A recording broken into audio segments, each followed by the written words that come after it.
Also want to talk about Drake. Whatever's going on, Drake's still the biggest artist that we known to this day, period.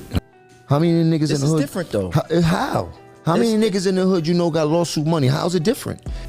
How did that feel when Drake brung y'all out? Like, That what was was your super thoughts dope. on that? That was super dope. You heard? That was dope for all. He's in a different realm. That's his hood. But He I feel like it's Y'all where the niggas is hating lawsuit. on- y'all hating on I this feel like lawsuit. where the Listen to me. lawsuit's coming from. I just fuck with Drake. I like his soul. Like that's a person that I had real conversations with, as opposed to I don't have no relationship with Kendrick. Listen to me. Where's it coming from? It's coming from a rap beef. That's giving them the motive to have the lawsuit. Brace yourselves for one of the most buzzworthy debates rocking the hip-hop community today. Drake's rumored lawsuit against Universal Music Group, the world's largest record label, has ignited conversations about loyalty, artistic integrity, and the unwritten rules that govern the rap game. If you've been scrolling through social media these past few days, you've likely stumbled upon hot takes, heated comments, and sly insinuations about whether this move jeopardizes Drake's standing in the culture, or if it's a brilliant play for a bigger bag. But the drama doesn't stop there. In an unexpected twist, rap veteran Jim Jones has stepped up to defend Drizzy, adamantly insisting that this doesn't constitute snitching, while also taking jabs at the critics who seem determined to police how beefs in hip-hop are handled. This controversy, which apparently stems from Drake's dissatisfaction with the behind-the-scenes antics allegedly tied to a Kendrick Lamar track, has the entire scene abuzz. On one hand, fans are questioning Drake's motives and whether he's violated some elusive street code by turning a verbal standoff into a legal matter. On the other hand, people like Jim Jones are calling this a masterstroke that leverages the rap beef's momentum to unearth corporate misdeeds, or simply to collect a hefty settlement. When industry giants and legendary rappers collide, sparks fly, but this controversy goes deeper than typical music world gossip. We're looking at a potential turning point in how artists handle conflicts with each other and with the record labels that distribute and profit from their work. Is this the dawn of a new era where rappers stop at nothing? Diss tracks, social media campaigns, lawsuits, to protect their interests, or is it a cautionary tale about mixing street ethos with big business strategies?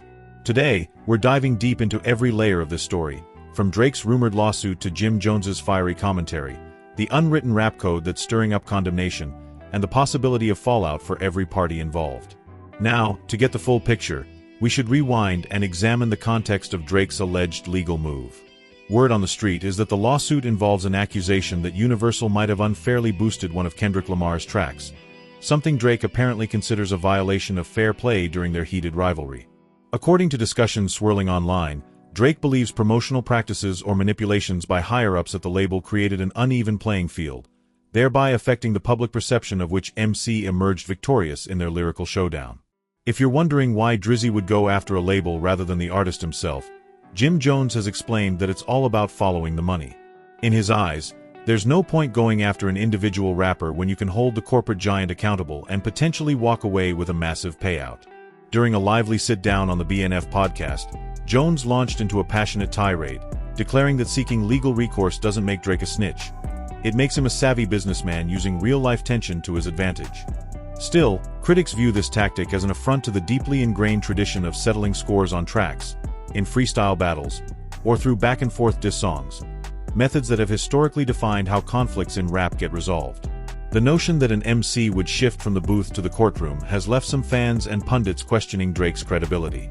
After all, rap beef is a central pillar of hip-hop culture, whether it's Nas versus Jay-Z or iconic 90s standoffs that shaped entire coastlines. In those classic showdowns, any mention of lawsuits would have been met with widespread ridicule. However, it's a new era, and big money is involved at every level.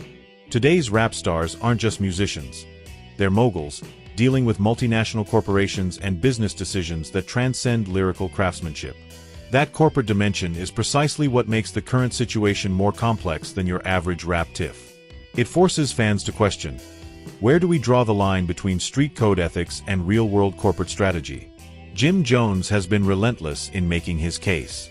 He insists that, from a real-world perspective, there's a big difference between being a snitch in the streets and taking a corporation to court for presumably unscrupulous business practices.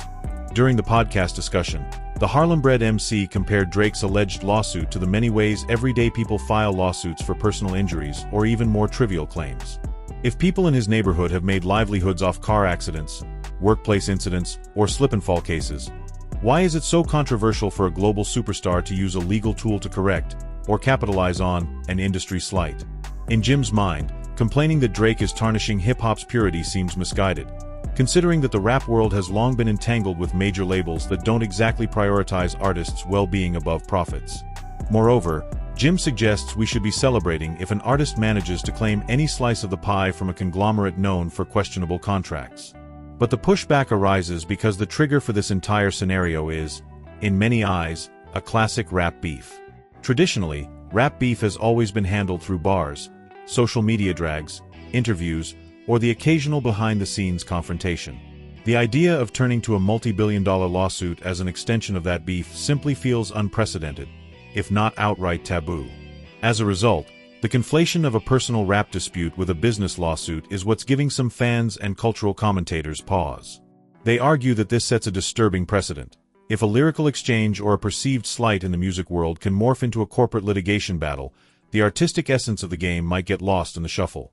To be fair, there's also a segment of the fan base that wholeheartedly supports Drake, saying that if dirty tactics were used by a label to undercut him, then he has every right to seek legal intervention.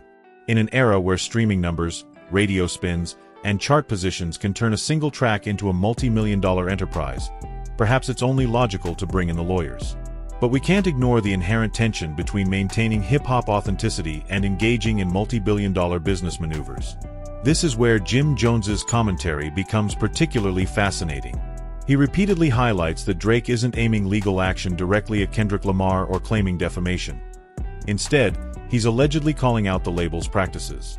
Jim notes that if Drake had personally sued Kendrick for some intangible offense like damaging his reputation, that would place him in the crosshairs of rap purists who'd be outraged by turning rap lyrics into depositions.